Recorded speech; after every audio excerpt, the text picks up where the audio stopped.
Ang istoryang ating mapakikinggan ay hindi angkop sa mga batang tagapakinig, sapagkat ito ay naglalaman ng mga sensitibong eksena at linya na hindi dapat mapakinggan ng mga bata. Ang ibang parte ng istorya ay naglalaman ng mga mararahas na salita at hindi kaaya-aya sa pandinig, kaya patnubay ng nakatatanda ay kailangan. Walang hiyang matanda ka! Tarantado ka! Pasalamat ka at hindi kita pinatulan! Hindi ko kayo patatahimikin! Kung nagdurusa ang anak ko, dapat magdusa rin kayo! Sige, subukan mo! Tama na! Tumahimik ka na! Tita, patawarin mo po kami. Nagmamahalan po talaga kami. Aba? Oo, mayaman ka. Pero sa palagi mo ba makakaulit ka pa? Dapat nga magpasalamat ka pa sa akin. Dahil kahit pangit ang anak mo, pinatulan ko. Hindi ko lang talaga masikmura ang pagmumukha niya. Kaya huwag kami ang sisihin mo. Dapat sarili mo. Kasi nagkaroon ka ng anak na pangit. Hayop ka! Papatahin ko kayo! Sisiguraduhin kong pagsisisihan niyo ang ginawa niyo sa anak ko! Tunay na iba ang pagmamahal ng isang magulang sa kanyang mga anak. Lahat ay kanilang gagawin para lang mapasaya ang mga ito. Kagaya na lang ni Anita. Lahat ay kanyang gagawin para sa nag-iisang anak na lalaki. Kaya maging ang buhay pag-ibig nito ay pinakialaman. Ngunit nabulag siya sa sayang nakikita niya sa mata ng anak. Dahil isang pangyayari ang magpapabago sa lahat. Pangyayaring hindi inakala ng mag-ina. Ano kaya ang mangyayari? Paano haharapin yun ni Anita? Ano-ano ang magaganap sa buhay nilang mag-ina sa pagdating ng pag-ibig ni Eman? Halina at ating pakinggan ang istorya ng buhay ng isang ina na labis na nag-aalala at nagmamahal sa kanyang anak. Ma, pang-ilan na po ito? Ayoko na. Naaabala lang po nila ang pag-aaral ko tungkol sa mga insekto. Anak, ginagawa ko lang ito para sa'yo. Hindi ako panghabang buhay dito sa mundo. At ayokong maiwan kang mag-isa. Makinig ka sa akin. Hindi na ako bumabata. Hindi natin masasabi kung kailan bababawiin ng Diyos ang pinahiram niya sa aking buhay. Kaya mabuti na ang maging handa. Ma, mas malakas ka pa nga po sa kalabaw. Isa pa, mabuti po ang Diyos. Hindi niya po tayo pababayaan. Kaya naniniwala po ako na dadating din ang panahon na hindi ko na po kailangang hanapin ang magiging kabiyak ng puso ko. Dahil ibibigay po siya sa akin ng tadhana. Kaya umuwi na po tayo. Paano ka naman makakakilala ng iba? Lagi ka lang nakakulong sa laboratorio mo. Isa pa, gusto ko na ng apo. Aba Eman, gusto ko pang maalagaan ang mga magiging apo ko. May punto rin si tita. Minsan kailangan mo rin lumabas ang lungga mo. Paano mo nga naman makikita ang destiny mo kung nakakulong ka lang palagi? Kinampihan mo na naman si Mama. Lumalabas naman tayo minsan ah. Lumalabas nga lang tayo kapag bibili tayo ng mga gamit mo o kaya may kukuhanin kang package. Ay, mabuti pa si Israel na iintindihan ako. Si Mama naman. Huwag ka na po malungkot tita dahil malapit na po ang piyesta sa amin. Ipapaalam ko po sana sa inyo mamaya na isasama ko si Emil. Para naman po maiba ang environment niya. Magandang ideya yan. Sige, ihahanda ko ang budget nyo. Ipapaayos ko na rin ang mga gamit niya. Kailan ba ang punta nyo? Piyesta? Hindi pa naman ako pumapayag ah. Huwag ka nang kumontra. Sisiguraduhin ko marami kang makikitang insekto doon na wala dito sa Maynila. Talaga?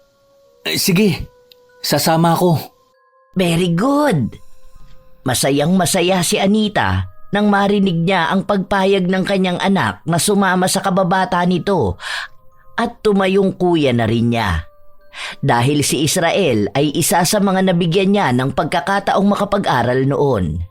At kahit nga nakapagtapos na ito ay hindi pa rin ito iniwan ng kanyang anak. Dahil doon ay mas lalo siyang nagtiwala sa binata. Lumipas lang ang 1 linggo at umalis na nga ang dalawa.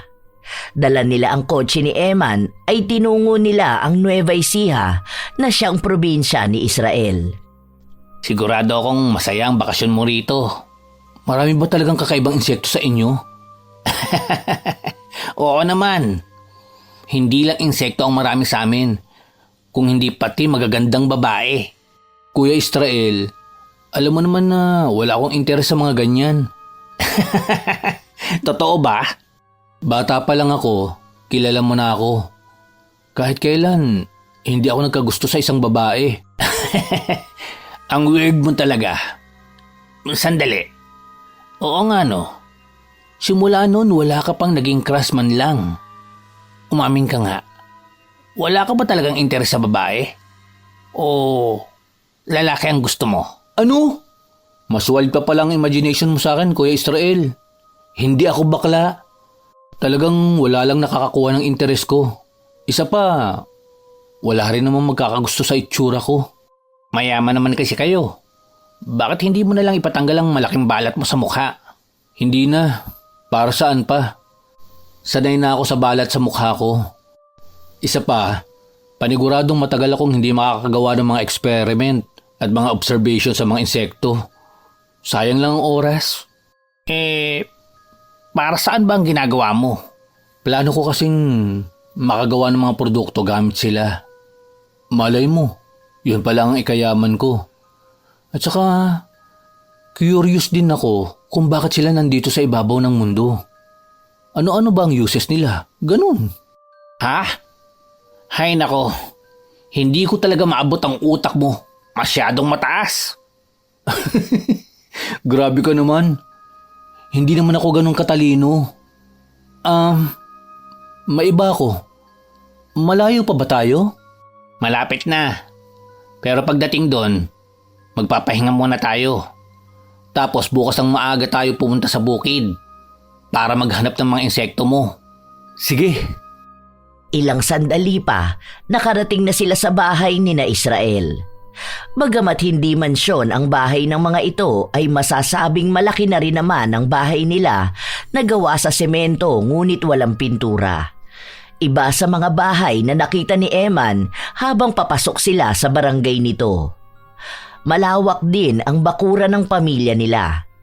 Mainit naman silang sinalubog ng mga magulang ni Israel. Dahil ang ina ng binata ang tumulong sa mga ito na makapagpatayo ng maayos na bahay. Si Anita rin ang nagpaaral kay Israel. Kaya para sa mga magulang ng lalaki, dapat na itrato nila ng tama ang kakaibang anak ng ginang. Kinabukasan ay maagang ang gumising ang dalawang binata. Tinungo nila ang bukid na hindi naman kalayuan sa bahay ni na Israel. Ang lamig pala ng hangin dito pag ganitong oras. Fresh air pa. Kaya masarap din mamuhay sa probinsya eh. Mukhang makakarami nga ako ng makikitang insekto dito. Ang mabuti pa, lumibot muna tayo. Mamaya, sasamahan kitang maghukay ng mga insekto mo. Sige. Naglibot nga ang dalawa. Manghang-mangha naman si Eman sa buong paligid. Hanggang makarating sila sa isang parte ng bukid kung saan ay namimitas ng mga bunga ng gulay ang ilang kadalagahan sa lugar nila. Hindi naman sinasadyang mabaling ang paningin ni Eman sa isang dalaga. Napahinto siya sa paglalakad at tinitigan lang ito. Napansin naman yon ni Israel. Tapos, Emil, hoy, ayos ka lang ba? Sino yung babaeng yun? Yung naka-yellow dress? Oo, sino siya? Taga rito rin ba siya? Saan siya nakatira? Sandali. Dahan-dahan ka lang ng tanong. Ang ganda niya. Aba, mukhang may nakakuha ng interest mo maliban sa insekto ah. Ano ang pangalan niya? Siya si Sofia. Tara, ipapakilala kita. Ha? Nako, wag na. Nakakahiya. Akong bahala sa'yo. Halos hilahin na ni Israel si Eman palapit sa mga dalaga. Wala naman itong nagawa. Lalo na at nakakuha na sila ng atensyon. Nang makalapit sila sa totoong pakay, ay nahinto si Sofia sa kanyang ginagawa. Oh, Kuya Israel, nagbakasyon ka po pala. Akala namin hindi ka uuwi ngayong piyesta. Naisipan ko kasing ipasyal ang kaibigan ko. Anak siya ni Mrs. Anita, yung nagpaaral sa akin. At nabigay noong nakaraang Pasko dito sa atin ng mga panghanda. Talaga? Anak pala siya ni Madam. Mabuti naman po at isinama mo siya. Aba, dapat ko talaga siyang isama. Para naman magkakulay ang mundo niya. Siya nga pala si Emil. Mayaman, matalino at mabait. Emil, siya naman si Sofia. Siya ang pambato ng lugar namin sa mga pageant. Hello. Ako si Emil. Ako naman si Sofia. Maligayang pagdalaw dito sa lugar namin. Ha? Mukhang tinamaan ang binata ng mga Valencia. Baka nahihiya po siya. Mukha nga. Kuya, tara na. Sige. Usap tayo mamaya. Sa kanilang pag-alis doon ay sakalang ngumisi si Sofia. Dahil talagang nag-ayos siya nang malamang kasamang uuwi ni Israel ang anak ng mayamang nagpaaral dito. Naikwento na kasi noon sa kanya ng lalaki na hindi pa kailanman ito nagkagusto sa kahit kaninong babae. Kaya naman sinubukan niya ang kanyang karisma at mukhang epektibo yun. Habang ang dalawang binata naman ay lumayo na sa kanila at nagsimula ng maghanap ng mga insekto. Pagsapit ng gabi ay masinsina namang kinausap ni Eman si Israel.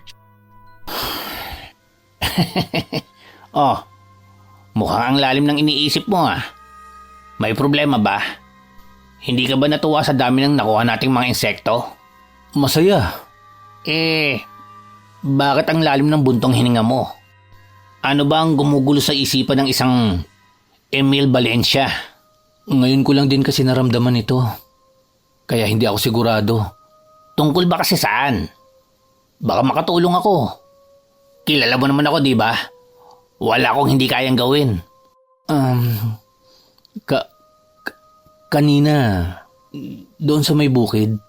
Oh, anong mayroon sa bukid? Yung dalagang ipinakilala mo sa akin, si Sofia. Nang makita ko siya kanina, parang biglang kumabog ang dibdib ko. Isa pa, hindi na rin siya mawala sa isipan ko. Ito ba ang sinasabi ninyo sa akin ni Mama noon na attraction? Tinamaan ka kay Sofia. Well, hindi naman nakakapagtaka yun. Dahil maganda naman talaga siya. Pero kawawa ang pamilya nun. Sobrang hirap ng buhay nila. Kaya hindi rin nakapagtapos sa pag-aaral si Sofia. Ganun ba? Bakit hindi sila lumapit noon kay Mama? Di ba may sponsorship program naman si Mama rito sa inyo? Hindi yata siya nakapasa sa entrance exam. Pero gusto mo siya? Ngayon ko palang naramdaman ito. Para ako nasa ulap kapag naaalala ko ang mga ngiti niya. Tapos, hindi ko mapigilan ang sarili ko na isipin siya bawat minuto. Yahoo! Binata ka na! Ano? Liligawan mo ba? Gusto mo tulungan kita? Ha? Ligaw? Nako, huwag na lang. Natatakot ako na baka hindi niya rin ako magustuhan. Ang ganda niya. Ang pangit ko naman. Dahil sa balat ko sa mukha. Ano ka ba naman? Hindi pa nga nagsisimulang bakbakan, sumusuko ka na. Isa pa, madali lang palambutin ang mga babae. Talaga? Paano? Uy, gusto mo rin naman pala . Ang babaeng katulad ni Sofia, mahilig sa mga magagandang bagay. Saka, kapag mabait ka sa kanila, malaking puntos yun. Magagandang bagay? Katulad ng ano? Bulaklak, alahas, pagkain, ganun. Yun lang? Pero sa tingin mo ba magugustuhan niya ako? Kahit ganitong itsura ko? Oo naman. Matalino ka, mayaman, mabait. Ano pa bang hahanapin niya? Pero dapat galante ka. Para sureball na mapana mo ang puso niya. Sigurado ka ba? Huwag kang mag-alala. Sagot kita.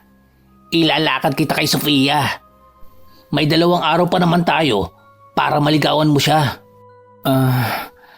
Kung ganun, samahan mo ako bukas. Bibili tayo ng mga bulaklak, alahas at mga prutas. Sure. Matapos ang kanilang pag-uusap, pumasok na ang dalawa.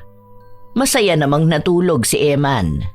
Nasasabik na siyang simulan ang panliligaw na gagawin para sa nag-iisang babae na nakakuha ng kanyang atensyon at interes. Kinabukasan, maaga pa lang ay lumakad na ang magkaibigan. Totoong bumili sila ng gintong alahas, bulaklak at mga prutas. Pagkatapos nun ay tinungo na nila ang tahanan nila Sofia. Labis na naawa si Eman nang makita ang bahay ng dalagang kanyang napupusuan. Tagpi-tagpi lang yun. Maliit at mukhang hindi kakayanin kapag humangin ng malakas. Napaisip tuloy ang binata kung anong tulong ang kanyang gagawin para sa pamilya ng dalaga. Nasa ganoong pag-iisip siya nang biglang lumabas si Sofia. Kuya Israel? Eman? Anong ginagawa niyo rito? Kilala mo ko? Pinakilala ka sa akin kahapon ni Kuya Israel, di ba? Oo nga pala. Para nga pala sa'yo. Ha? Para sa akin? Hindi ko naman kaarawan ngayon Kunin mo na. Manliligaw ang boss ko sa'yo. Kaya maiwan ko muna kayo. Nasaan nga pala ang tatay mo? Makikipagkwentuhan muna ako. Nasa likod po, nagsisibak ng kahoy. Oh, maiwan ko muna kayo Ikaw na munang bahala sa kaibigan ko Iiwan mo ko? Ano ka ba? Iiwan ko muna kayo. Para magkakilala kayo ng mabuti. Huwag mo sabing natatakot ka kay Sofia. Huwag kang matakot sa akin. Hindi naman ako nangangagat Hindi naman yun ang ibig kong sabihin Tara sa loob. Nagkape ka na ba? Hindi pa. Ipagtitimpla kita ng kape. Oo nga pala, salamat sa mga regalo mo. Namula naman si Eman nang ngitian siya ng matamis ni Sofia. Hindi niya rin namalayang nakatulala na pala siya sa dalaga. Natauhan na lang siya nang hilahin siya ng dalaga papasok sa loob ng bahay nito. Pagpasok ay pinaupo lang siya ng dalaga at nagmamadali itong nagtungo sa kusina. Kaya nagkaroon ng pagkakataon ng binata na malibot ang kanyang paningin. Labis na awa ang kanyang nadama nang makita ang kalagayan ng bahay ng mga ito. Maliit lang yon, kapansin-pansin din na halos walang gamit doon. Ilang sandali pa ay dumating na si Sofia na may dalang isang tasa ng mainit na kape. Magkape ka muna. Salamat. Ang galante mo naman, Eman. Mahal ang mga gintong alahas. Ngayon lang ako nagkaroon ng ganito. Tapos may bulaklak pa at prutas. Nagustuhan mo ba? Sinong hindi magugustuhan ng mga ito? Maraming salamat dito Masaya akong marinig na nagustuhan mo ang mga regalo ko. Nais ko sanang ligawan ka. Yun ay kung ayos lang sa'yo. Bakit naman hindi ako papayag? Sa lahat ng manliligaw ko, ikaw lang ang nagregalo sa akin. Hindi malaman ni Eman ang kanyang sasabihin para magtuloy-tuloy ang kanilang pag-uusap. Nahihiya pa rin kasi siya sa dalaga. Hindi niya rin maiwasang titigan ito sa mukha. Mukhang naramdaman naman ni Sofia na nahihiya pa ang binata. Kaya siya na ang nagbukas ng usapan. Oo nga pala. Taga Maynila ka, di ba? Maganda ba ron? Oo, taga Maynila ako.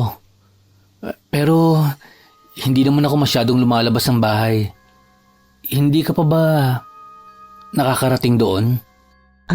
Mahirap lang kami. Wala ring dahilan para pumunta ako ng Maynila. Gusto mo bang makarating ng Maynila? Kung magkakaroon ako ng pagkakataon, bakit hindi? Gusto ko nga ring maghanap ng trabaho. Sabi kasi nila, malaki ang sahod doon. Hindi sa lahat. Nagpatuloy lang ang dalawa sa kanilang pag-uusap. Hindi na rin nila namalayang inabot na sila ng tanghali.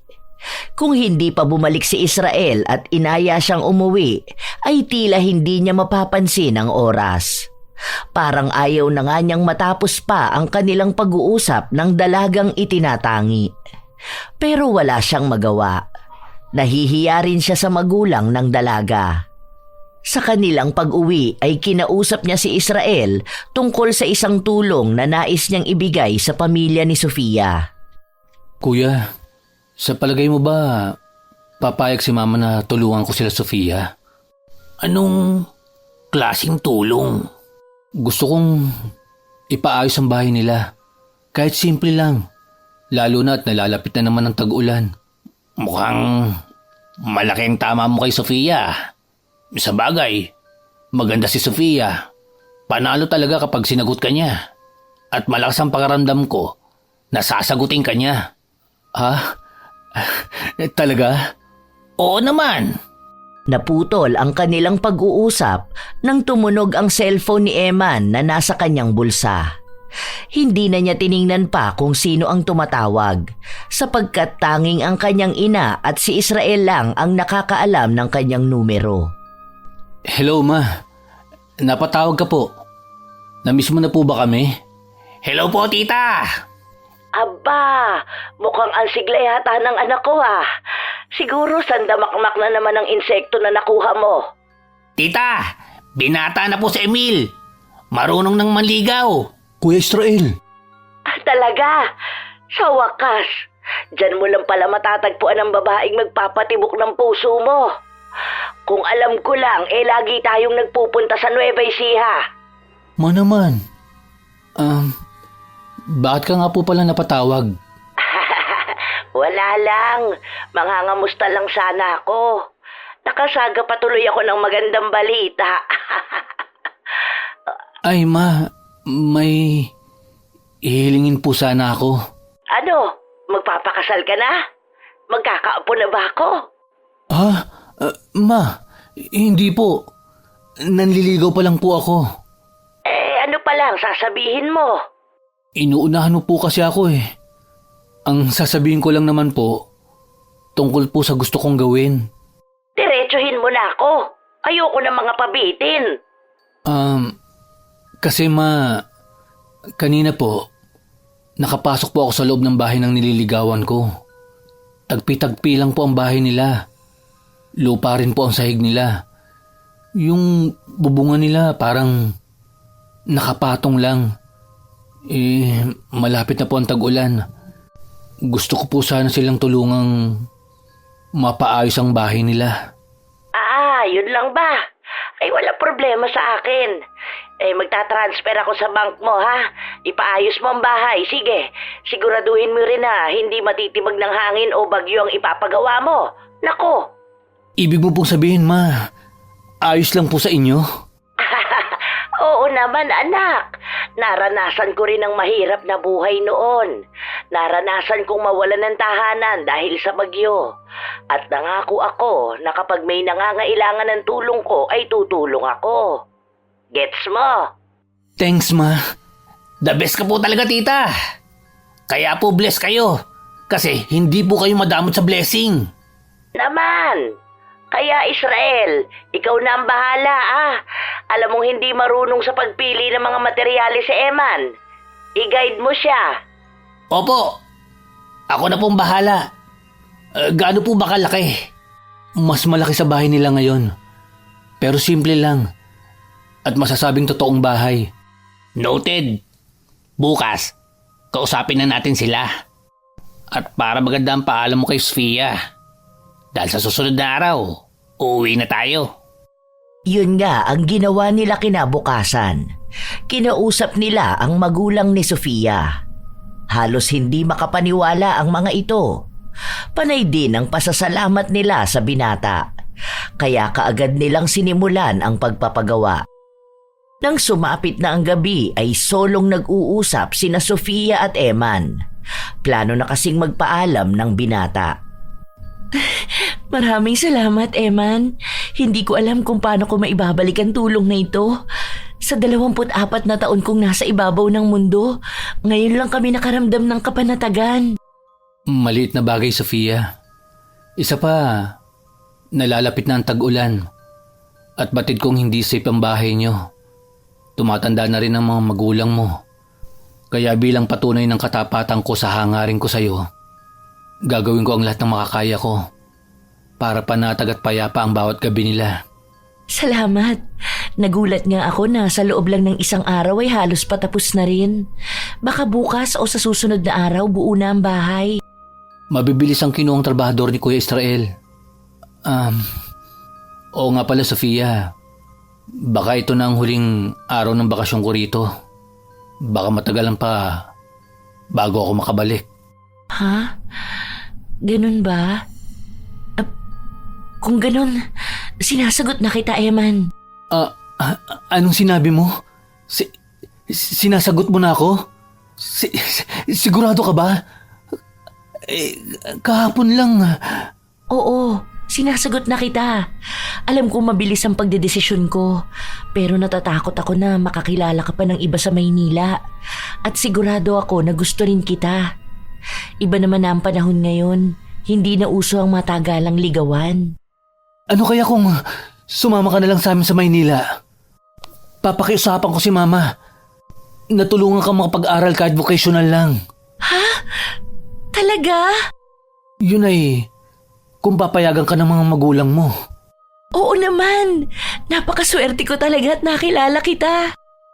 Niyakap ni Sofia si Eman ng mahigpit. Bagamat nagulat ang binata ay ginantihan niya ang yakap na yon ng kanyang nobya. Yun naman ang inabutan ni Israel. Hoy, lovebirds! Kakain na tayo! Opo, nandyan na. Tara, ipapaalam kita sa mga magulang mo. Masayang pumasok ang mga ito sa dating bahay ni na Sofia na tagpi-tagpi. Hanggat hindi pa natatapos ang pagtatayo ng bagong bahay ng mga ito, ay hindi na muna pinatatanggal ni Eman ang bahay. Nang nasa hapag na sila, ay hindi na nag-aksaya ng panahon ang binata at ipinaalam sa magulang ng kanyang nobya ang kanilang pinag-usapan. Kaagad namang pumayag ang mga magulang ng dalaga. Kaya naman kinabukasan, bumiyahe pa uwi ang mga binata kasama ang dalaga. Hi! Welcome home, boys! Kumusta ang bakasyon? Hello po, tita. Ma, Oh, may kasama pala kayo. Ma, siya po pala si Sofia. Girlfriend ko po. Girlfriend? Hello. Ako ang mama ni Eman. Hello po. Kumusta po kayo? Hay, buhay pa naman. Tara sa komedor. Paniguradong nagugutom na kayo. Sumunod naman sila kay Anita. Hindi naman mapigilan ni Sofia na ilibot ang kanyang mga mata. Labis siyang namangha sa bahay nila Eman. Bukod sa maganda, ay talaga namang napakalaki nun. Palihim siyang napangiti dahil alam niya na naka-jackpot siya kay Eman. Bagamat hindi ito gwapo ay mayaman naman. Simula ng araw na yon ay doon na nanirahan si Sofia. Habang si Israel naman ay bumalik sa probinsya para matapos ang pinapagawa ni Eman na bahay. Babe, hinahanap ka ni Mama. Ha? Bakit? May nagawa ba akong mali? Ano ka ba? Wala ka nagawang mali. Kakausapin ka lang ni Mama. Huwag ka mag-alala. Mabait ang mama ko. Samahan mo ko. Sige ba? Tara na. Magkasamang bumaba mula sa ikalawang palapag ang magkasintahan. Nakita nilang nakaupo si Anita sa mahabang sofa na akala mo ay isang aristokrata. May balita ako para sa iyo, Sofia. Nakausap ko na ang eskwelahan. Sa susunod na taon ay papasok ka na. Kaya dapat ngayon pa lang ay matuto ka ng manamit ng maayos. Hindi uubra ang pormahan mo rito sa Maynila. Ayokong mabuli ka at ayokong mapaaway ako. Opo, magbihis ka. Mamimili tayo ng kaunting damit mo. Dapat masanay ka na sa mga damit na yon. Napakaganda mo pa namang bata. Sige po. Nagmamadaling tumakbo pabalik sa kanyang kwarto si Sofia. Mabilis siyang nagbihis ng damit, habang si Emma naman ay masayang nakikipag-usap sa kanyang ina. Ma, salamat po sa support niyo sa amin ni Sofia. Ano ka ba naman, anak? Siyempre susuportahan kita. Ngayon ka na nga lang nagmahal kontra pa ba ako? Salamat po talaga. Kung samahan mo kaya kaming mamili? Hindi na po. May kailangan pa po akong pag-aralan O sige. Mabuti na lang talaga at matyaga sa'yo si Sofia. Nako, lagi ka na lang walang oras sa mga ganito. Babawi na lang po ako next time. Ilang sandali pa, bumaba na si Sofia. Nakasuot lang ito ng jeans na maluwag at plain na blouse. Napapabuntong hininga na lang si Anita sa nakikitang itsura nito. Dinala niya sa isang mall ang nobya ng anak at binilhan ito ng mga bagong damit na babagay sa itsura nito. Nang makabili na sila ay umuwi na rin sila. Pinasuot na rin ng ginang ang isang bestida. Kaya pagdating sa malaking bahay ay natulala si Emma nang makita ang nobya. Ano sa palagay mo, anak? Nagustuhan mo ba ang suot ko? Napakaganda mo talaga. At bagay na bagay sa iyo ang suot mo. Ang galing talaga ng mata ko sa pagpili ng damit, ano? Salamat po, Ma. Maraming salamat po, Mrs. Valencia. Tawagin mo na lang akong mama. Naging masaya naman ang kanilang mga sumunod na araw. Nakabalik na rin si Israel galing probinsya. Lumipas pa ang mga araw at naging masaya naman sila. Lalo na si Eman. Anak, pwede ba kitang makausap? Tungkol po saan? Tungkol sa inyo ni Sofia. Ano pong tungkol sa amin? Anong plano mo sa relasyon nyo? Hindi pwedeng ganito lang. Pakakasalan ko po siya, Ma. Alam ko po sa sarili ko na siya na talaga. Wala naman akong mapipinta sa kanya. Pero sana tuparin mo yan. Gusto ko munang magkaapo bago ko mamatay. Siyempre naman po. Pero sa ngayon, gusto ko po munang makatapos siya ng pag-aaral. Alam ko po na pangarap niya yon. Kaya handa po akong tulungan siyang maabot yon.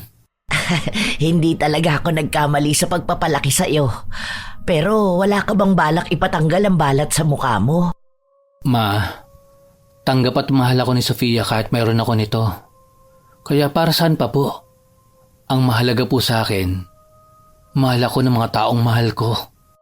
Hindi na nangulit pa si Anita. Hinayaan na lang niya ang kanyang anak. Lingid sa kaalaman ng dalawa ay pinapakinggan ni Sofia ang kanilang mga usapan.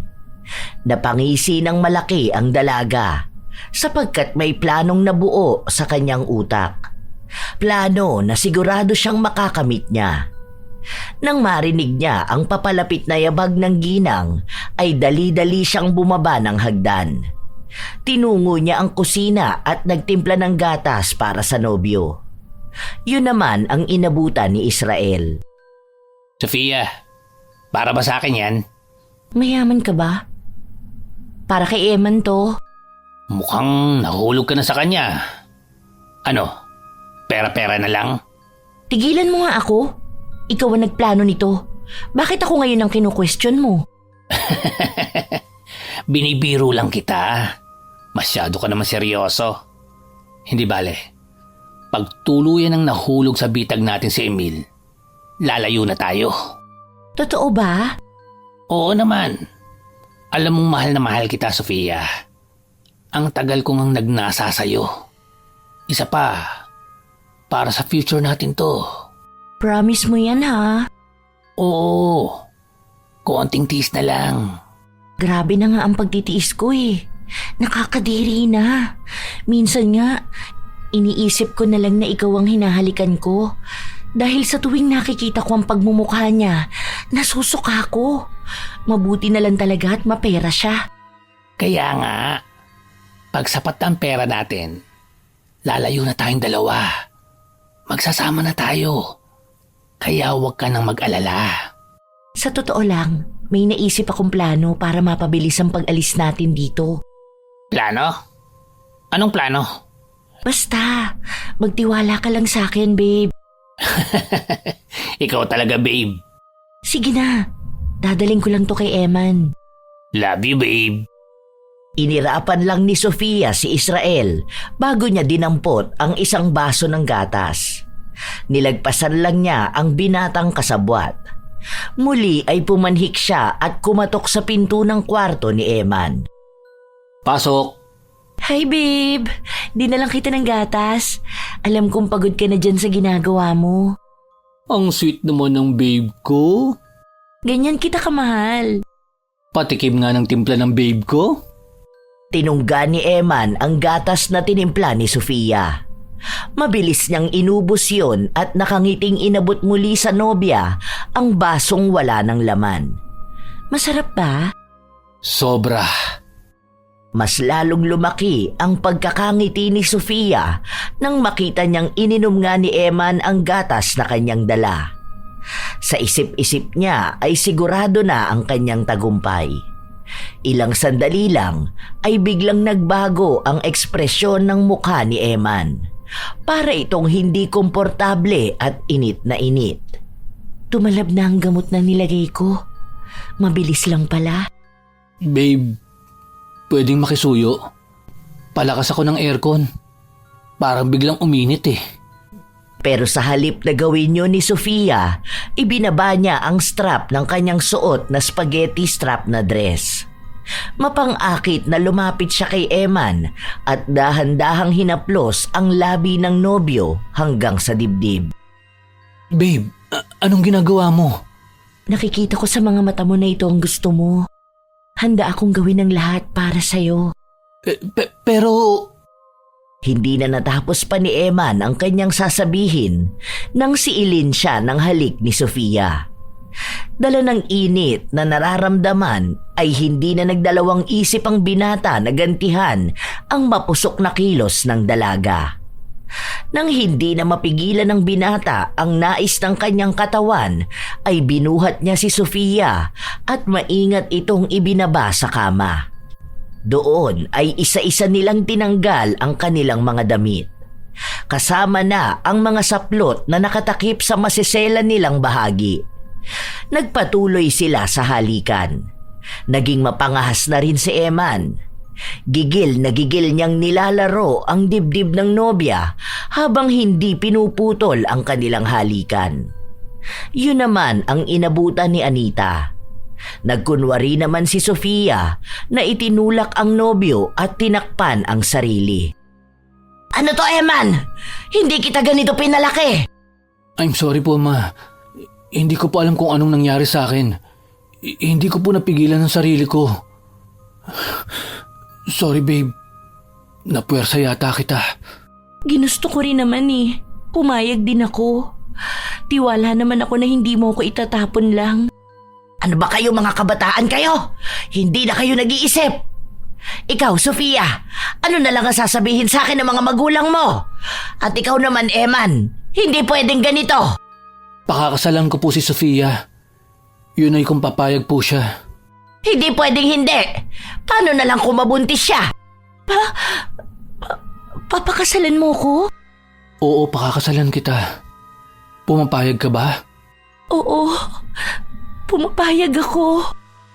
Nagyakapan ang dalawa, ngunit inawat yon ni Anita. Ay nako, paglubay kayo. Magsibihis na muna kayong dalawa at mag-usap tayo tungkol sa kasal. Dalian nyo! Mabilis namang kumilos ang magnobyo. Isinuot nila ang nagkalat sa sahig na damit nila. Labis naman ang sayang nararamdaman ni Sofia sapagkat nagtagumpay siya sa kanyang plano. Ang pikutin ang nag-iisang tagapagmana ng Valencia. Sa kanilang pagbaba ay inabutan nila si Anita na palakad-lakad sa sala. Mababakas ang pagkadismaya sa mukha nito. Ma, Ganito, bukas ay mamamanhika na tayo.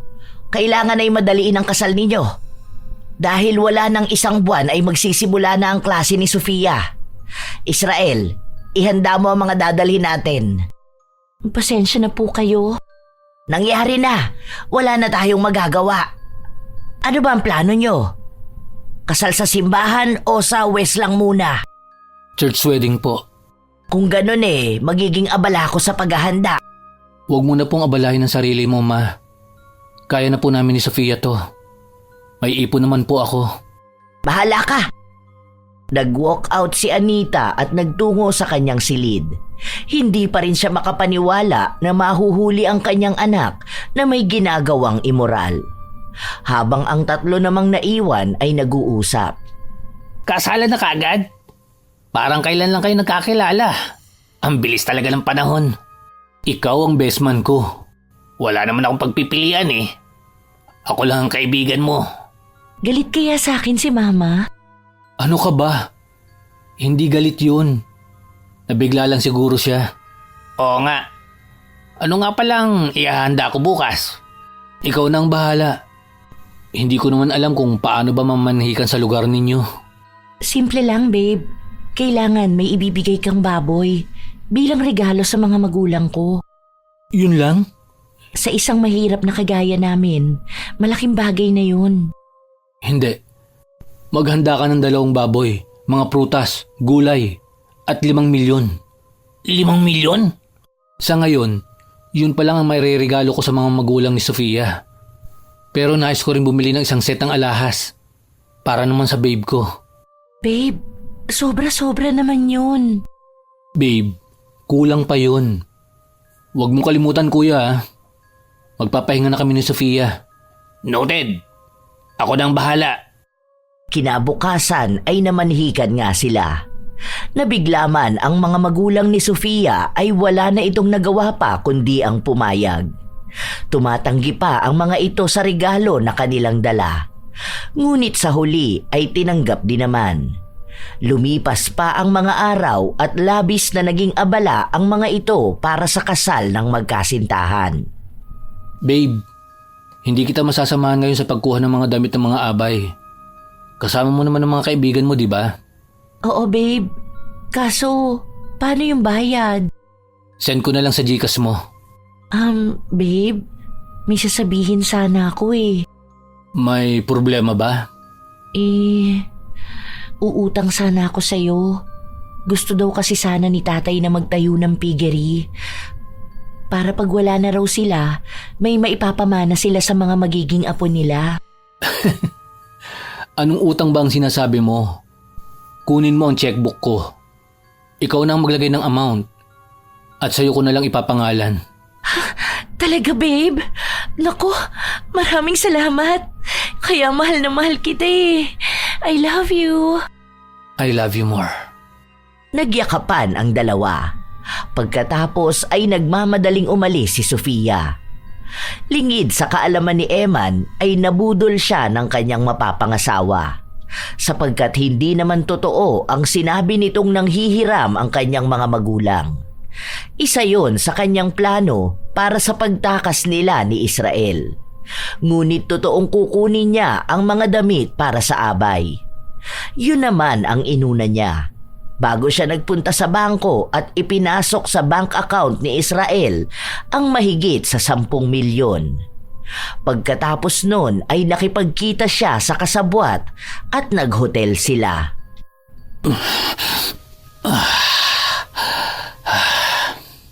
Ang sarap mo talaga, babe. Sayang, hindi ka man lang matitikman ni Emil. Tago ka ba? Ano naman palagay mo sa akin? Makate? Mukha lang akong pera, no? Pero kahit kailan, hindi ko inasa maging puta. Oo, Huwag ka nang magalit. Nagbibiro lang naman ako eh. Para ka kasing tanga eh. Nakakasira ka ng mood. Leche, Maiba ako. Kailan mo iiwan si Emil? 3 araw na lang naman. Kaya konting tiis na lang. 3 araw? Hindi ba kasal niyo yun? Ano bang akala mo? Magpapakasal talaga ako kay Eman? Wala akong plano. Isa pa, sasapat naman na ang lahat ng nakuha ko. May mga alahas pa ako. Kaya makakapagbagong buhay tayo. Mas malaking pera sana kung magpapakasal ka sa kanya. Gago ka talaga. Sa oras na magpakasal ako sa kanya, hindi na tayo makakapagpakasal. Bobo lang. Naisip ko lang kasi na baka bilyon pa ang makuha natin sa kanya kapag natuloy ang kasal niyo. Ay nako, bobo ka pa rin. Nasa Pilipinas ka, walang divorce dito. Oo nga pala, nakabili na ako ng kondo sa Makati. Doon ka na dumiretso. Kasi ako, kailangan kong dumalo sa kasal-kasalan niyo. Mahirap na. Baka pagdudahan pa ako. Fine. Tumayo si Sofia at pumasok sa loob ng banyo. Nang makapag-shower na ito ay kaagad siyang nagbihis at inaya ng umalis si Israel. Tara na. Mauna ka na. Ayoko may makakita sa ating iba. Baka mamaya, mahuli pa tayo. Sige, dediretso na ako sa malaking bahay. Kiss ko. Ay, tumigil ka nga. Masisira pa ang lipstick ko sa'yo eh. Wala nang nagawa pa si Israel nang nagmamadaling umalis na si Sofia. Pagkalabas ng dalaga sa motel ay hindi sinasadyang makita siya ni Anita. Labis namang nagtaka ang ginang. Kaya hininto niya ang kanyang sasakyan at balak sanang ikutan ang dalaga. Ngunit sunod-sunod na busina ang kanyang narinig. Kaya wala siyang nagawa kundi ang tumuloy sa kanyang pupuntahan. Inisip na lang niya na namalikmata lang siya. Tatanungin na lang niya mamaya ang kanyang manugang kung ano ang ginagawa nito sa lugar na yon. Sofia, nagpunta ka ba sa Parañaque? Po, Ma, ano naman po ang gagawin niya ron? Out of way po yun sa pinagpatahian namin ng mga gown. Parang siya kasi yung nakita ko eh. naku, baka nagkakamali po kayo, Mama. Ano naman po ang gagawin ko ron? Lumabas lang po ako kanina para sa mga damit. Ah, ganun ba? Baka nga namalikmata lang ako. By the way, nakausap ko na ang catering. Maayos na ang lahat. Mukhang ito na talaga. Umaayon talaga ang lahat. Kaya babe, magsisikap ako para sa magiging pamilya natin. Malaki ang tiwala ko sa'yo. Baka bukas nga pala ang dating ng mga pinsan ko at ng mga magulang ko. Great. Ipinaayos ko na ang mga guest room. Kaya anytime ay pwede na silang pumunta. Salamat po. Wala yon. Pamilya na tayo. Sofia, gusto ko lang na mangako ka na hindi mo sasaktan ng anak ko. Makakaasa po kayo. Kinabukasan nga ay dumating na ang pamilya ni Sofia. Walang kamalay-malay ang mga ito sa kalokohang gagawin niya. Lumipas pa ang 3 araw. Sumapit na ang pinakahihintay ng lahat, ang pag-iisang dibdib nila ni Eman. Dahil na rin sa tradisyon ay naunang nagpunta ng simbahan si Eman, habang si Sofia naman ay abala sa paghahakot ng mga alahas na regalo sa kanya ng mag-ina. Habang sa simbahan naman ay naroon na ang lahat. Na-traffic yata si Sofia. Late na siya ng kalahating minuto ah. Baka nga po. Traffic pa naman po paglabas sa village. Baka nga, naipit po siya. Tatawagan ko siya. Naiinip ka na ba? Baka naman tama si tita. Pero nag-aalala na ako sa kanya. Relax ka lang. Hindi ka naman tatakasan ni Sofia. Nandito ang buong pamilya niya. Kaya hintay lang tayo. Lumipas pa ang mahigit 1 oras, pero wala pa ring Sofia na dumarating. Alalang-alala ang kanilang mga bisita. Kaya naman sinubukan nilang tawagan ang bride-to-be. Ngunit nagulat sila dahil unattended na yon. Dala ng pag-aalala ay kaagad na nag-utos si Anita sa kanilang katulong na silipin si Sofia kung naroon pa. Pero hindi inaasahan ang sinagot nito.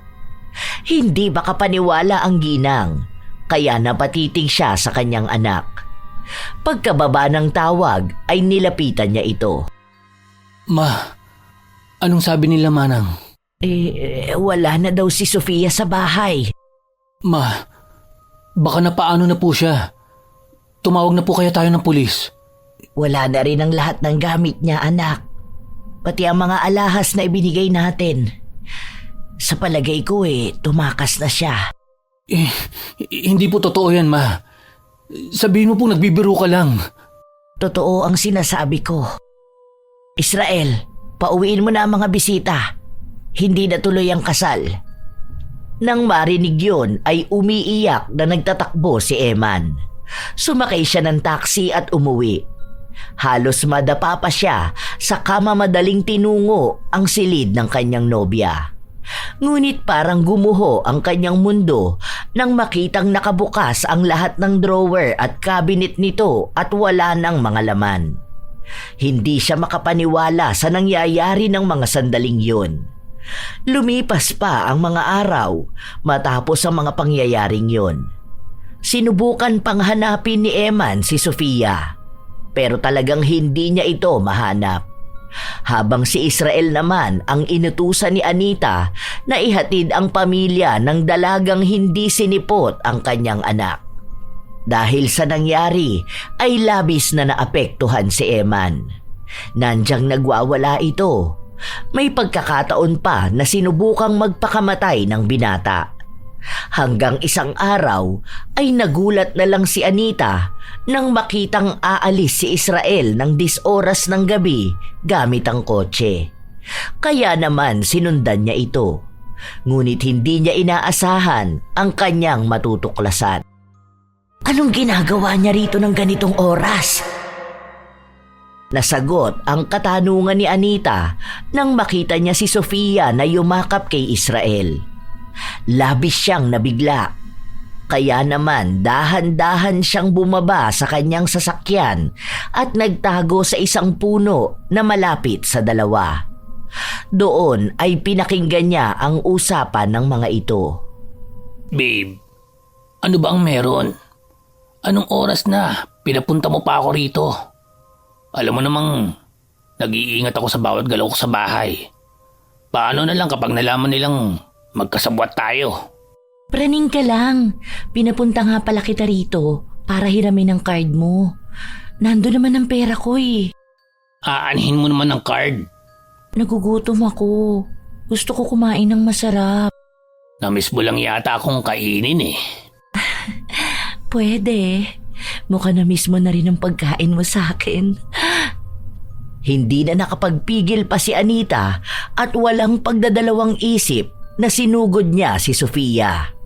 Dinamba niya ito at saka sinabunutan. Labis namang nagulat si Israel sa biglaang pagsulpot ng ginang. Nang matauhan siya ay sakalang niya sinubukang awatin ang mayamang babae. Ngunit hindi nagpaawat si Anita. Pinanggigilan pa niya si Sofia at minura-mura ito. Tangina ka! Ang landi mo! Paano mo nagawa sa anak ko to? Papatayin kita! Putsang matanda ka! Bitiwan mo ako! Bitiwan mo ako! Aray! Tarantado ka! Gago! Tama na po. Ang kakapal ng mga pagmumukha nyo! Binihisan ko kayo! Tapos ganito pa ang ginawa nyo sa anak ko! Nagmamahalin po kami. Bobo ka talaga! Tulungan mo kaya ako! Puwersahan namang hinila ni Israel si Anita. Dahil doon ay napaghiwalay niya ang dalawa. Pero hindi pa tapos ang ginang. Susugod pa sana ulit ito, ngunit sinampal siya ni Sofia. Walang hiyang matanda ka! Tarantado ka! Pasalamat ka at hindi kita pinatulan! Kakalbuhin kita! Sige, subukan mo! Hindi ko kayo patatahimikin! Kung nagdurusa ang anak ko, dapat magdusa rin kayo! Tama na. Tumahimik ka na. Tita, patawarin mo po kami. Nagmamahalan po talaga kami. Aba? Oo, mayaman ka. Pero sa palagi mo ba makakaulit ka pa? Dapat nga magpasalamat ka pa sa akin. Dahil kahit pangit ang anak mo, pinatulan ko. Hindi ko lang talaga masikmura ang pagmumukha niya. Kaya huwag kami ang sisihin mo.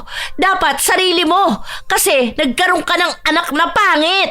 Hayop ka! Papatahin ko kayo! Sisiguraduhin kong pagsisisihan niyo ang ginawa niyo sa anak ko! Ngumisi lang si Sofia at nagmamadali nang umalis. Hahabulin pa sana ito ni Anita, pero pinigilan siya ni Israel at hindi sinasadyang naitulak. Pagkatapos nun ay iniwan din siya nito. Dali-dali siyang tumayo. Pagdating sa bahay ay dumiretso siya sa basement. Bagamat maraming sapot ang sumalubong sa kanya, ay hindi niya yon alintana. Dahil wala siyang ibang naiisip kundi ang gantihan ang dalawa. Kung akala nyo nanalo na kayo, pues ipapamukha ko sa inyo na nagkamali kayo ng kinalaban. Akala ko hindi ko na magagamit ang kakayahan ko. Matapos ko makaganti sa mga taong pumatay sa asawa ko.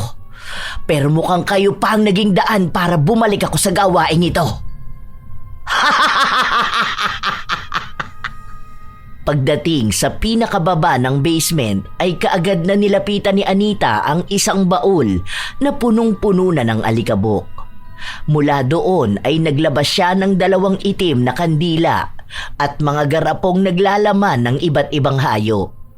Kinuha niya rin ang libro. Pagkatapos ay inangat niya ang sapin sa harap ng baul. Doon ay tumambad sa kanyang harapan ang isang bilog na may simbolo sa gitna na nakaukit. Humanda kayo!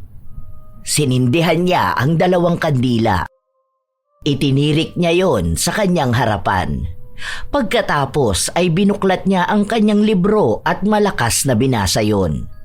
Matapos mabasa ang nakasulat sa libro, ay malakas na binanggit niya ang buong pangalan ng 2 taksil. Habang ang 2 naman ay nagtatalo dahil sa nangyari. Tarantado ka! Pinabayaan mo ako! Gago! Wala kang bayag! Hinayaan mo ang gurang na yun na sabunutan ako! Anong gusto mong gawin ko? Saktan ko nagpaaral at nagbihis sa akin. Isa pa, gumanda ang buhay ng pamilya ko dahil kay Tita Anita.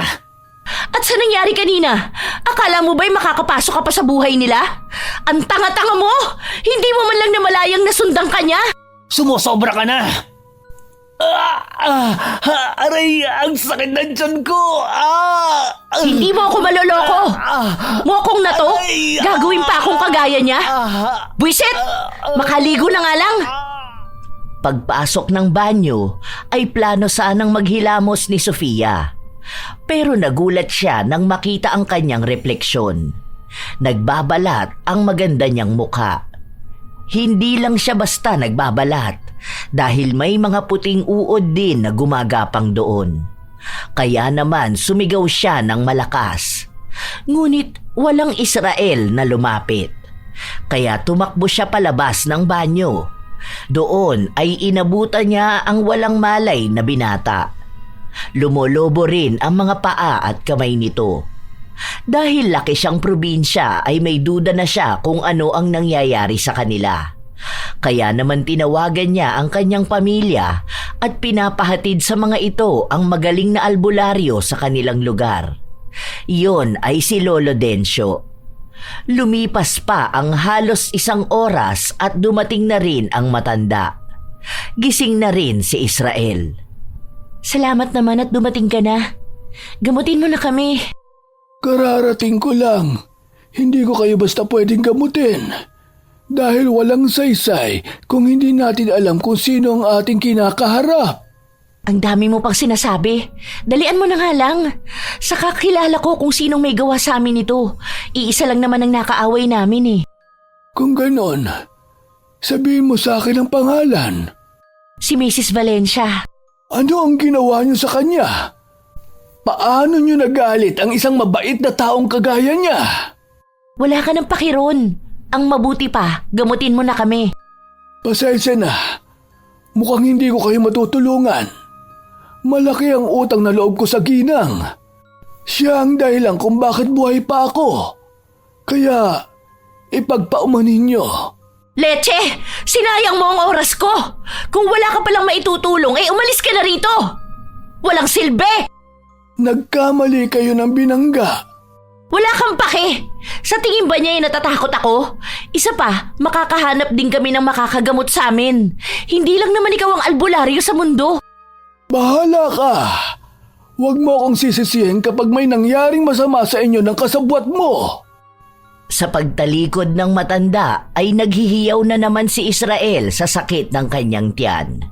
Nagtutubig na rin ang pamamaga ng kanyang paa at kamay.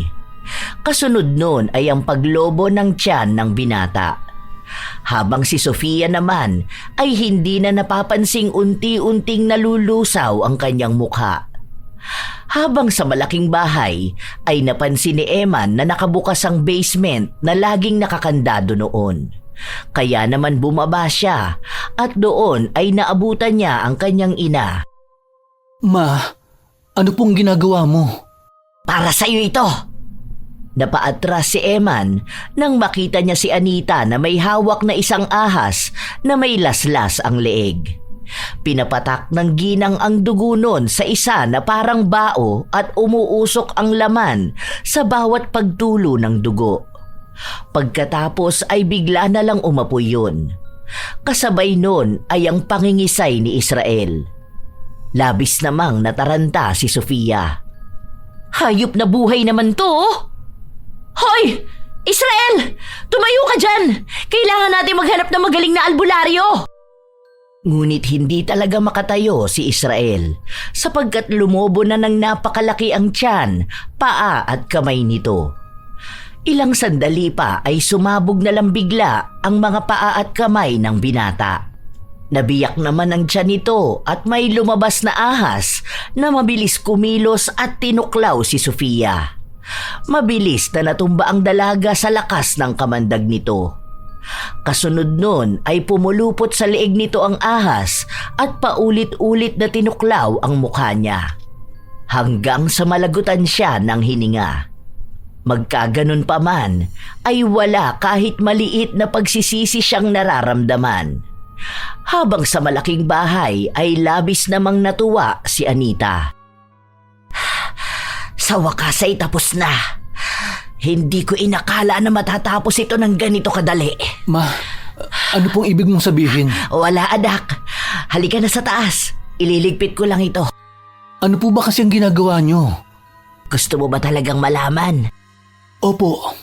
Naaalala mo pa ba nung sinabi ko sa'yo nung bata ka pa na may kakayahan tayo? Na sa aking palagay ay dapat nang matigil. Pero sa ilang taon na yon ay hindi ko inakala na ganun pa rin pala ang lakas ko bilang isang mambabarang. Mambabarang? Akala ko po, biro lang yun. Totoo po ba? Ipinaliwanag naman ni Anita ang ibig niyang sabihin.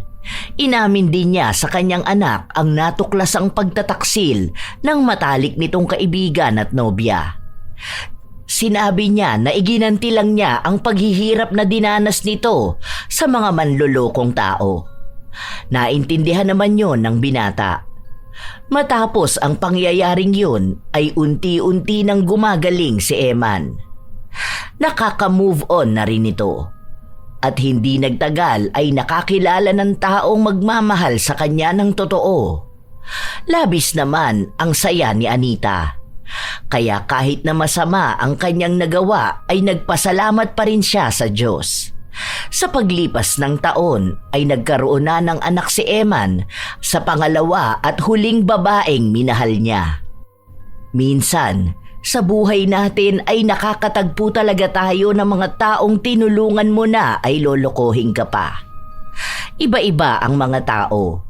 Pero karamihan sa ngayon ay mas pinahahalagahan na nila ang pera. Isa pa, huwag nating kakalimutan na ang lahat ng maling ginagawa natin sa ating kapwa ay may kabayaran. Kaya piliin nating maging mas mabuting tao. Kaya hindi natin masisisi si Anita kung ninais niyang iganti ang ginawang panloloko sa anak niya. Lalo na at isa siyang ina na labis na nagmamahal sa kanyang anak.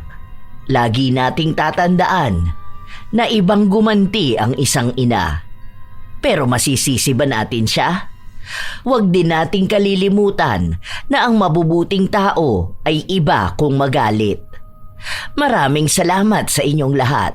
Naway may napulot kayong aral sa ating istorya ngayong araw. Shout out sa ilan sa mga masusugid na tagapakinig ng mga istorya ni Lola Telang. Vicky Abut, Aldrin Daily Vlogs, Nida Kiambao, Joven Ocasla, Josephine Barrientos, Ondiano TV, Rosalia Ambos, Skyler and Yani TV, Barbie Lynn G, Bong Deza, Marie Chris Batalier, Anesita Esidto, Chona Sotis, Roxanne Sintos, Janice Zemato. Salamat sa pakikinig nyo, Loida Sadikon, Noyme Sadyang Abay, Mangyan Vlog, Lenny Obsena, Polonios Fam, Corazon Lagare, Estela Baday, Beauty and Your Best, Jane N, Lucille De Lima, Marilor Guevara at sa buong Guevara family, Grace Giabia, Sherlyn Huntilia, Roslyn Mangilin, Maria Therese Alimios.